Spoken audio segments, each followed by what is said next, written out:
కేసీఆర్ గారు ఈ రాష్ట్రాన్ని సాధించిందంటే త్యాగాల పునాదుల మీద సాధించారు. మేము ఆయన చూడ్డానికి నిమ్స్ లో వెళ్లినప్పుడు మా కళ్ళల్లో నీళ్లు తిరిగేవి.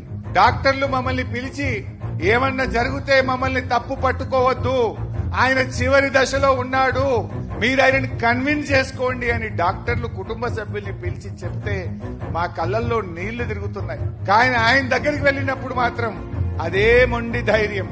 మీరు నన్ను అధైర్యపరచడానికి నా దగ్గరికి రావద్దు, నన్ను విరమించమని చెప్పడానికి నా దగ్గరికి రావద్దు, నాకెక్కడో నమ్మకం ఉంది, తప్పకుండా తెలంగాణ ప్రకటన వస్తుంది, నేను ఒకే మాటతో బయలుదేరాను, అయితే తెలంగాణ జైత్రయాత్ర లేదంటే నా శవయాత్ర అని నేను బయలుదేరాను, నేను దానికి కట్టుబడి ఉన్నాను తప్ప మీరు ఈ రూమ్ లోకి వచ్చి ఆ నిమ్స్ ఆసుపత్రిలో నన్ను అధైర్యపరచొద్దు, దీక్ష విరమించమని రూమ్ లోకి రావద్దు అని మాకు చెప్పేవాడు.